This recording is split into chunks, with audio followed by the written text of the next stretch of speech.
जी तो नाजरीन, मैं हूं आपका अपना मेज़बान अहमद यासीन और आप देख रहे हैं होस्टिंग विद अहमद। आज मेरे साथ मौजूद है मौलाना शफकत अब्बास कादरी साहब। आइए इनसे पूछते हैं कि रोज़ा किन वजूहात की बिना पर टूटता है और किन वजूहात की बिना पर नहीं टूटता। रोज़े के मसाइल और गलत फहमियों से हमें आगाह करें। अस्सलाम वालेकुम व रहमतुल्लाहि व बरकातुहू। वालेकुम अस्सलाम व रहमतुल्लाहि व बरकातुहू। कैसे हैं आप? शुक्र अल्हम्दुलिल्लाह। मेरे आपसे चंद सवालात ये है कि पिछले रमज़ान की तरह इस रमज़ान में बहुत सुनने में आया कि रोज़ा किन वजूहात की बिना पर टूटता है और किन वजूहात की बिना पर नहीं टूटता। बहुत से लोगों को इसके बारे में आगाही नहीं है। मैं आपसे ये आगाही जानना चाहूँगा। पहला सवाल मेरा आपसे ये है कि क्या आ जाए यानी कि उल्टी आ जाए तो क्या रोज़ा टूट जाता है? नहीं टूटेगा। अच्छा, और दूसरा सवाल मेरा आपसे ये है कि कुछ लोग समझते हैं कि अत्तर सूंघने से या खुशबू सूंघने से क्या रोज़ा टूट जाता है? अत्तर सूंघने से, अत्तर लगाने से, खुशबू लगाने से रोजा नहीं टूटेगा। अच्छा, और कुछ लोग समझते हैं कि आंखों में सुरमा डालने उसकी बिना पर भी रोज़ा टूट जाता है? नहीं टूटेगा। अगर अचानक रोड एक्सीडेंट हो जाता है, ठीक है, और जिसका एक्सीडेंट हुआ है उसका रोजा था, क्या उस बिना पर उसकी ब्लीडिंग स्टार्ट हो गई, खून बहना शुरू हो गया है, उस बिना पर उसका रोजा तोड़ना जायज है या नाजायज है? उसका देखें, उसका अचानक एक्सीडेंट हो गया, उसको दवाई की ज़रूरत है, उसको मरहम पट्टी की ज़रूरत है, उसको इंजेक्शन की ज़रूरत है, तो वो मजबूरी की बिना पर उसको जो है ना इंजेक्शन भी दिया जाए, दवाई भी दी जाए और उसको दवाइयाँ भी दी जाएं, तो वो उसकी ज़रूरत है।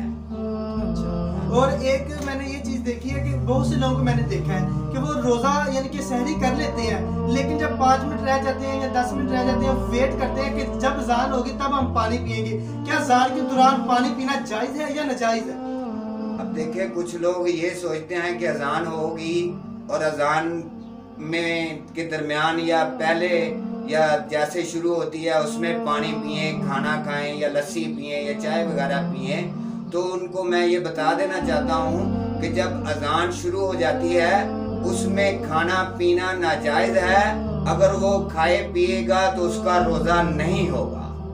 अच्छा, और मैंने बहुत से लोगों को देखा कि वो रोजे की हालत में दूसरे लोगों को गाली गलौज कर रहे होते हैं, उन्हें बुरा भला कह रहे होते हैं, उनकी चुगली कर रहे होते हैं, गिबत कर रहे होते हैं। क्या इस बना पर उनका रोजा कबूल हो जाता है कि नहीं होता?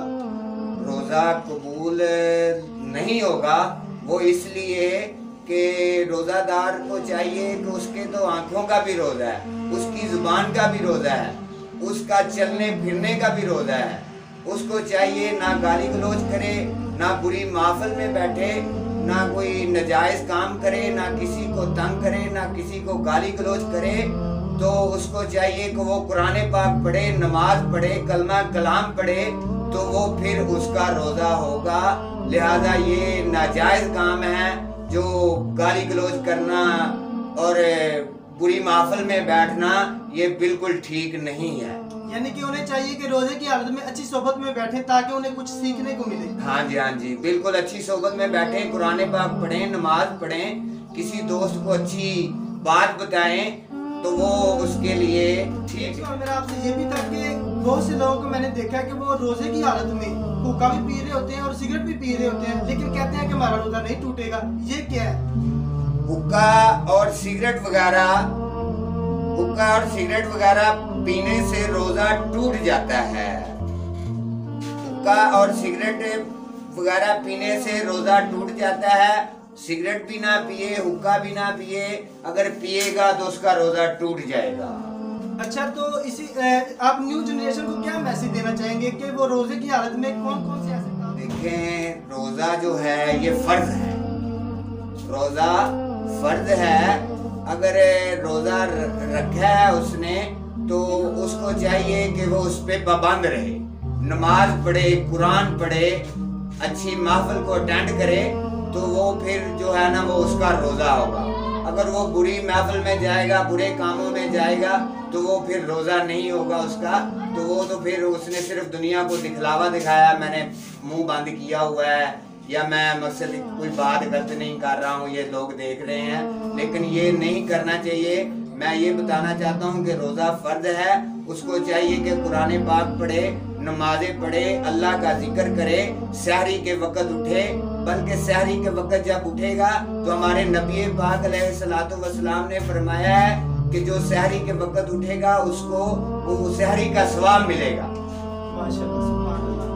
जी तो नाजरीन, आपने मौलाना की जुबानी सुना कि उन्होंने तमाम मसाइल में से पर्दे को उठाया और हकीकत को वाज़ेह किया। इसी के साथ अपने मेज़बान अहमद यासीन को इजाज़त दें। इंशाल्लाह मिलते हैं नेक्स्ट वीडियो में, तब तक के लिए अल्लाह हाफिज़।